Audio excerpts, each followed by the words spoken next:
How's it going, everybody? Here we go. We got a special match versus NBZ or Z for those of you who aren't in America.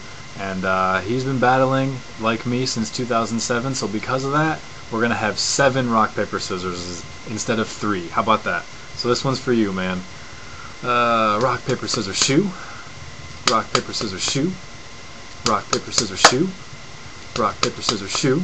That's what? 1, 2, 3, 4. Rock, paper, scissors, shoe. Rock, paper, scissors, shoe. And rock, paper, scissors, shoe. Honestly, I don't know if that was 7 or 8. I don't even care. But there you guys go. Hopefully you had some fun. And hopefully this match is going to work out great. Looks like he just got on Wi-Fi. Let's go.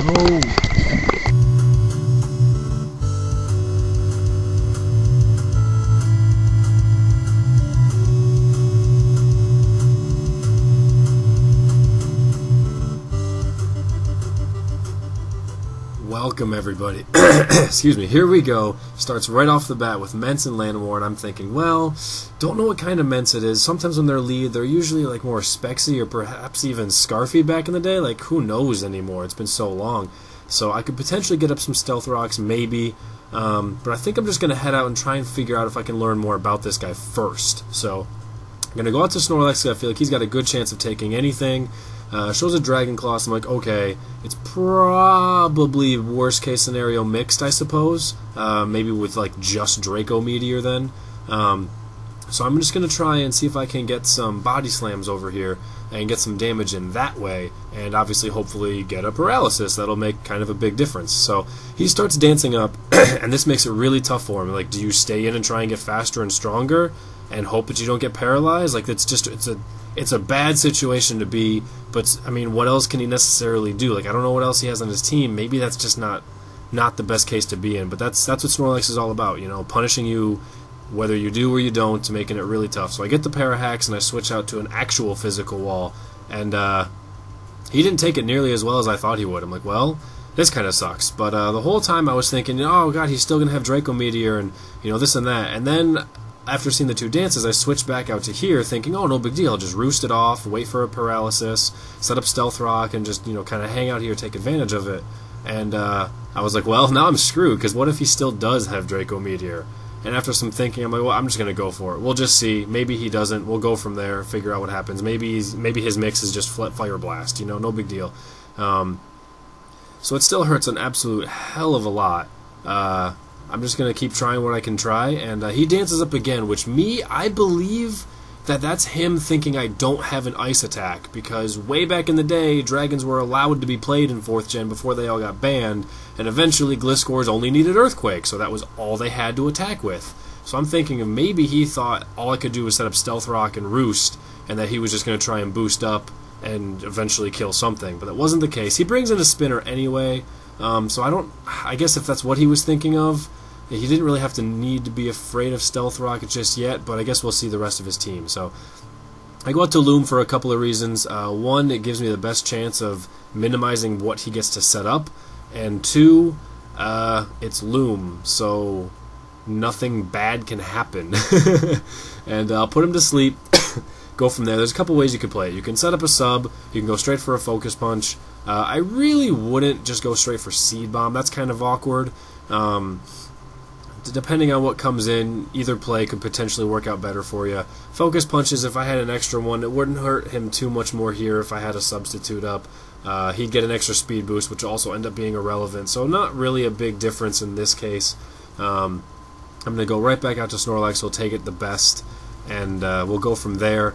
The Snorlax is kind of weird. He's got things that can do damages.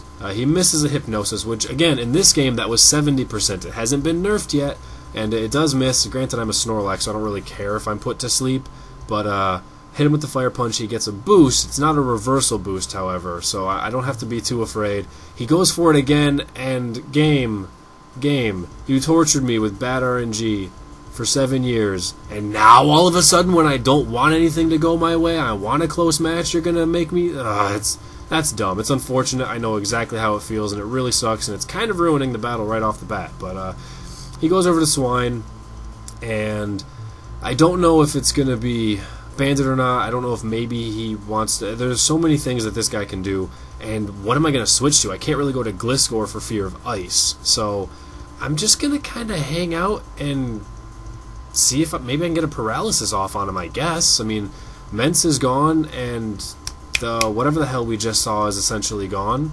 So Snorlax kind of took care of two things that he likes to deal with, and ow, that hurt. So clearly it's banded, which means I can go to Gliscor now and set up Stealth Rock, but he's just going to go into a Sleeping Fortress, and then I have to switch, and then I have to try and take advantage before he spins. I don't think that's going to work. I'm going to go out to Llanowar, who's levitating, and that'll give me quite a bit more of offensive room to work with. So, as I didn't edit that little long wait out. I'm glad I can still screw things up. So, the Earthquake happens, he's definitely banded, and I know he's definitely going to switch. There's all sorts of things I can do. I'm just going to turn right the hell out because I don't know what he's going to do. He goes out to a Bliss, so it's a good thing I didn't just try for Stab. This gives me some flexibility. I'm going to go right out to Infernape, and we'll see what I can do from here. I've been in that situation far too many times.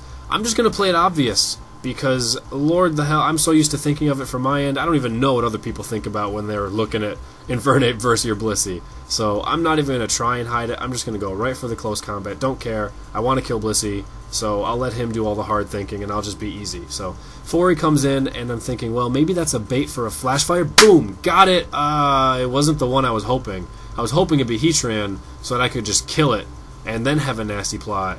But at least I showed that I could think properly still, and that I know what I'm doing. I'm going to end up switching out here, because there's not a whole lot I want to do or can do.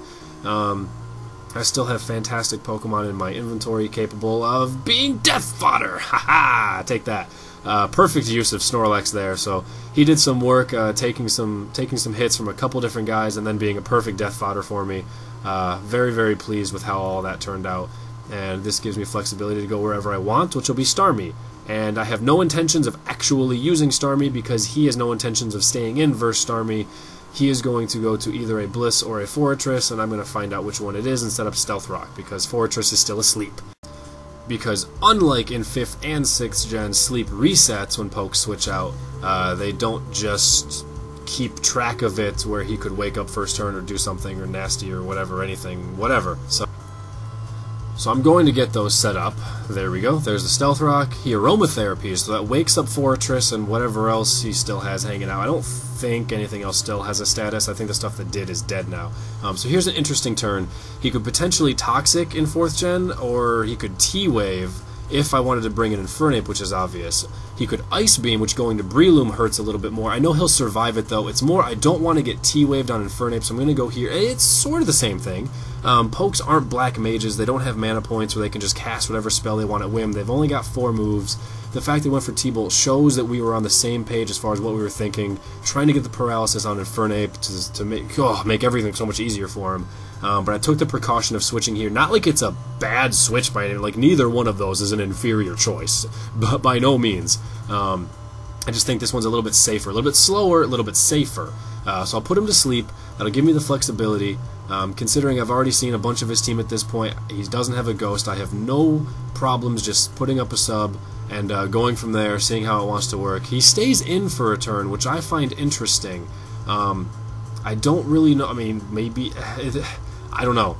He stays in for the turn regardless, gives me the free sub, and now he has to switch. Focus Punch incoming, do not care, give 0 cares, Careless Bear, all day, every day. He brings in Fortress. It will survive 1, it won't survive 2. The interesting thing, however, now is that because Blissey was sleeping, can I just sleep Fortress? I have to look and see if he's got any pokes that are in a status right now. If it's Natural Cure, I'm good, which, as you see right there, is me checking it. It was Natural Cure. If it was Serene Grace, I have to try a Seed Bomb right there, otherwise he can spin off, because Focus Punch he's going to get to spin on me first anyway, and I would like to prevent that. So I'm able to have to not give any cares about it whatsoever and just keep punching it.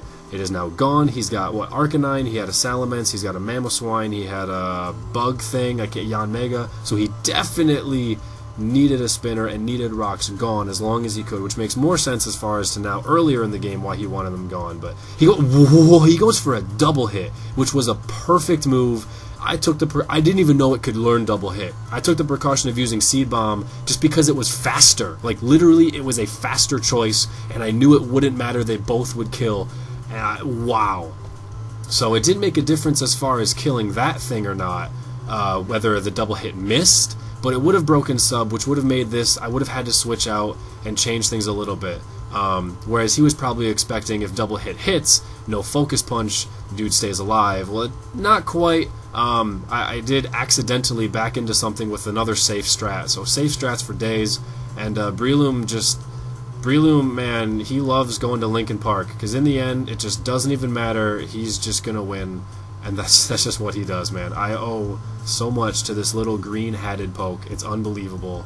If not for this guy kicking so much ass, Lord knows what would have happened. And a little bit of bad manners here now that I'm rewatching the video, looking at it. I'm like, I mean, I wanted to go out with a bang, but like, ooh, that probably seemed a little cruel, and I kind of wish I didn't. But I get a crit. Does that make it better? I don't know. So, anyway, guys, thank you so much for watching. Take it easy. Hopefully, I'll catch you soon.